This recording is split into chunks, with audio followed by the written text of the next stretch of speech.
सवाल हैं उनके जवाब मिल जाएंगे कि क्या अरविंद केजरीवाल ईडी के दफ्तर अगर पहुंचते हैं तो क्या वो जेल जाएंगे या वापस आएंगे, और अगर वो जेल जाते हैं तो ऐसे में आखिरकार पार्टी का क्या होगा, किस तरीके से यहाँ पर सरकार चलाई जाएगी। तो ये तमाम सवाल हैं जिनके जवाब 3 जनवरी को ही मिलेंगे। आम आदमी पार्टी को अपना वोट दे देगी। तो देखिए यहाँ पर एजेंडा कुछ भी हो सकता है, लेकिन मुझे ऐसा लगता है कि अगर आपने घोटाला नहीं किया है, अगर आप बेकसूर हैं, तो जाहिर तौर पर वो सच सामने आएगा। लेकिन आखिरकार आप कब तक ईडी को नजरअंदाज करेंगे? आज नहीं तो कल ईडी आपके घर तक पहुंच ही जाएगी। तो आप जानबूझकर आखिरकार क्यों ईडी को मौका दे रहे हैं कि वो आपको गैर जमानती वारंट के साथ गिरफ्तार कर ले और उसके बाद आप चाहकर भी जेल से बाहर ना निकल पाए। लेकिन अबरार ये करके भी अरविंद केजरीवाल जो है वो लगातार अपनी मुश्किलें बढ़ा रहे हैं, क्योंकि अगर ऐसे ही अरविंद केजरीवाल लगातार ईडी के समन को नजरअंदाज करेंगे तो फिर ऐसे में ईडी अदालत की तरफ रुख करेगी और गैर जमानती वारंट जारी कर उन्हें जबरदस्ती जो है वो गिरफ्तार करके ले जाएगी। तो यहाँ पर मुझे लगता है तब अरविंद केजरीवाल जो है वो ज्यादा फंसते हुए नजर आएंगे।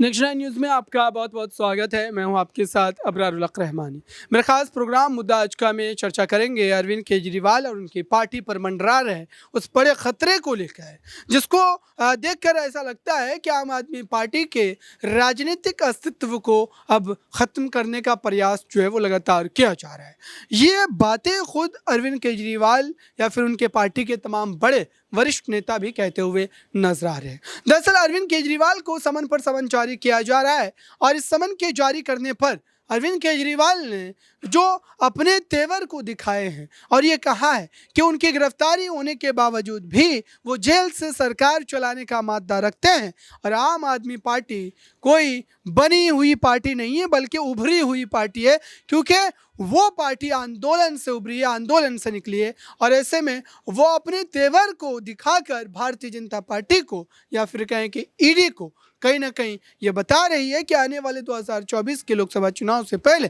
उनके ऊपर जो एक हमला करने की कोशिश की जा रही है, दबाने का प्रयास किया जा रहा है, वो बिल्कुल बेमायने नजर आएंगे। मेरे साथ इस पूरे मामले पर बात करने के लिए प्रज्ञा मौजूद है। इन्हें समझते हैं कि आखिरकार अरविंद केजरीवाल के खिलाफ या उनकी पार्टी के खिलाफ ये जो पूरा मामला देखने को मिल रहा है, इसको जो है किस तरीके से देख रही है ये, और इसका आम आदमी पार्टी को राजनीतिक नुकसान जो है किस ढंग से उठाना पड़ सकता है। देखिए अबरार, वाकई में नुकसान तो काफ़ी ज़्यादा है ही जो आम आदमी पार्टी लगातार उठा रही है। लोकसभा चुनाव इतने नज़दीक हैं और अरविंद केजरीवाल पर लगातार गिरफ्तारी की जो तलवार है वो लटकती हुई नजर आ रही है। विधानसभा चुनाव में जो नेता आम आदमी पार्टी को मजबूत कर सकते थे वो उस अहम समय में जेल में बंद थे, चाहे मनीष सिसोदिया हो या फिर यहाँ पर अगर बात करें तो संजय सिंह हो, क्योंकि पंजाब में अगर सरकार आम आदमी पार्टी की बनी तो वो सीधे सीधे संजय सिंह की वजह से बनी। और जब विधानसभा चुनाव की बारी आई, जैसे ही तारीखों का ऐलान होना था उससे महज 8 से 10 दिन पहले देखा जाता है कि जो संजय सिंह है वो गिरफ्तार हो जाते हैं। और हैरान होने वाली बात यह है कि ईडी उन्हें समन तक नहीं भेजती है। तो जाहिर तौर पर यह नजर आ रहा है कि ईडी किस तरह से काम कर रही है। और अगर अरविंद केजरीवाल की बात है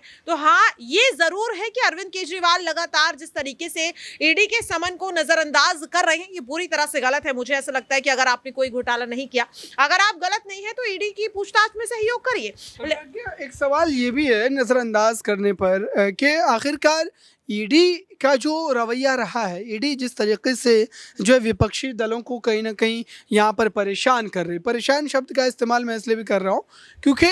कई ऐसे मामले हैं जिसमें ईडी खुद चार्जशीट तक दाखिल नहीं कर पा रही है। तो जाहिर सी बात है कि आपने ये फेक और जो है गलत ढंग से मात्र किसी बुनियाद पर, यानी कि आपको एक इनपुट्स मिला और आप फटाक से जाकर के छापेमारी कर एक माहौल बना दिए और मीडिया में चलने लगा, यानी कि उस नेता के पूरे राजनीतिक चरित्र को बिगाड़ने का प्रयास ईडी का इस्तेमाल कर यहाँ पर करवाया जा रहा है। ये बातें विपक्ष भी कह रहा है। तो अरविंद केजरीवाल अपनी हाजिरी को देकर क्या खुद को फंसाने का काम नहीं करेंगे? क्योंकि अगर उनकी गिरफ्तारी होती है तो ईडी को कई दाव पेच से गुजरना पड़ेगा। हम्म, बिल्कुल देखिए वही जैसा कि मैंने कहा कि ईडी के समन को शायद इसलिए भी लगातार अरविंद केजरीवाल जो है वो नजरअंदाज कर रहे हैं क्योंकि उनके मन में या पूरी की पूरी पार्टी कहीं ना कहीं इस चीज को जानती है कि पूछताछ के नाम पर शायद ईडी अरविंद केजरीवाल को भी गिरफ्तार कर ले क्योंकि संजय सिंह को भी हिरासत में इसीलिए लिया गया था कि उनसे पूछताछ हो सके। मनीष सिसोदिया को भी हिरासत में ईडी ने इसीलिए लिया था ताकि पूछताछ कर सके,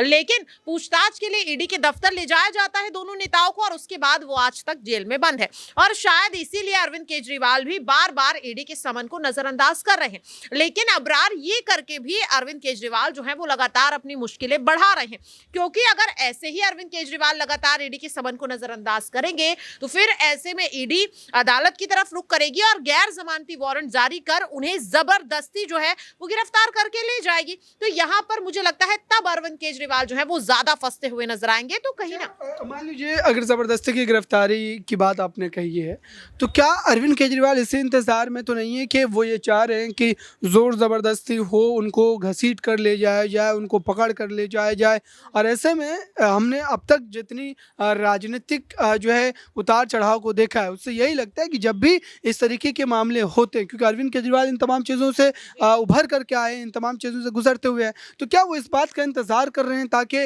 उनके साथ ये ज्यादती हो और इसको अपने पक्ष में भुनाने का काम करें, क्योंकि चुनाव नज़दीक है 2024।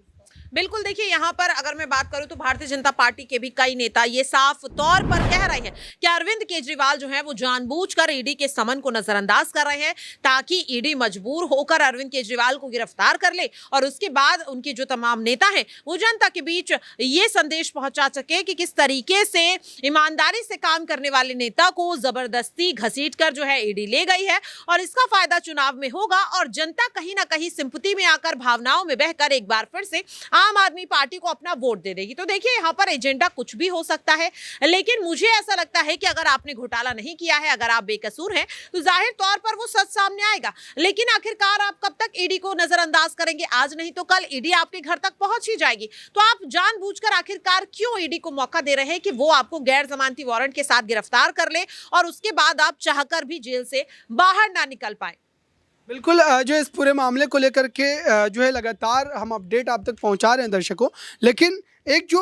इस मुद्दे पर सवाल उठता है वो ये कि आखिरकार अरविंद केजरीवाल ने जो अब तक इन तमाम मामलों को लेकर के अपने कार्यकर्ताओं को संबोधित करते हुए कई ऐसी बातें कही है जो दर्शाती है कि अरविंद केजरीवाल इस लड़ाई को लड़ने के मूड में है पूरी तरीके से। उन्होंने साफ तौर पर कह दिया है कि वो अपने इस्तीफे को जूती की नोक पर रखते हैं। उन्होंने ये बातें अपने कार्यकर्ताओं के सामने कही है, तो इससे ये साफ तौर पर अंदाज़ा लगता है कि वो कार्यकर्ताओं को भी तैयार कर रहे हैं कि अगर उनकी पार्टी के साथ ऐसा कोई जो है गिरफ्तारी वाला मामला आता है या पार्टी के नेताओं को गिरफ्तार किया जाता है तो कार्यकर्ता भी तैयार रहें और कार्यकर्ताओं के सामने इस बात को कहने का बिल्कुल मतलब यही निकाला जाएगा। तो क्या ऐसे में ये माना जाए कि अरविंद केजरीवाल इस वक्त पूरी तरीके से तैयार है? और इसमें मेरा एक सवाल जुड़ा हुआ ये रहेगा, क्या अरविंद केजरीवाल का इंडिया गठबंधन में शामिल होना, इंडिया गठबंधन के साथ जुड़ जाना, क्योंकि अरविंद केजरीवाल इंडिया गठबंधन के दलों से तब नज़दीक आए थे, उस समय गठबंधन बना भी नहीं था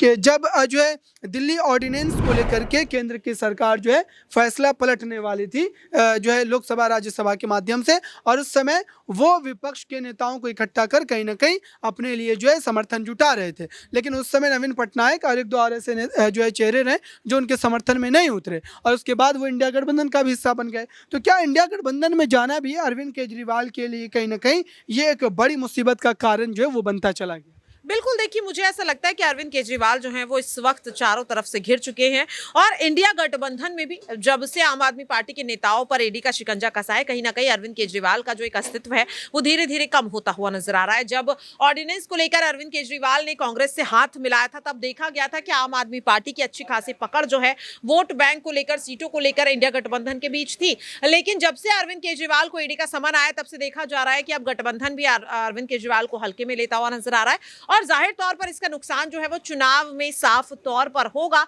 लेकिन यहाँ पर सबसे पहले तो यही देखना होगा कि 3 जनवरी को क्या अरविंद केजरीवाल जो है वो ईडी के दफ्तर में पेश होते हुए नजर आएंगे, क्योंकि नए साल पर दो जो सबसे बड़े सवाल हैं उनके जवाब मिल जाएंगे कि क्या अरविंद केजरीवाल ईडी के दफ्तर अगर पहुंचते हैं तो क्या वो जेल जाएंगे या वापस आएंगे, और अगर वो जेल जाते हैं तो ऐसे में आखिरकार पार्टी का क्या होगा, किस तरीके से यहाँ पर सरकार चलाई जाएगी। तो ये तमाम सवाल हैं जिनके जवाब 3 जनवरी को ही मिलेंगे। बिल्कुल दर्शकों, इस पूरे मामले पर हमारी नजरें बनी हुई है, जो भी अपडेट होंगी हम आप तक जरूर पहुंचाएंगे। इस खास रिपोर्ट में बस इतना ही। जुड़े रहें बड़ी खबरों के लिए नेक्स्ट 9 न्यूज़ के साथ।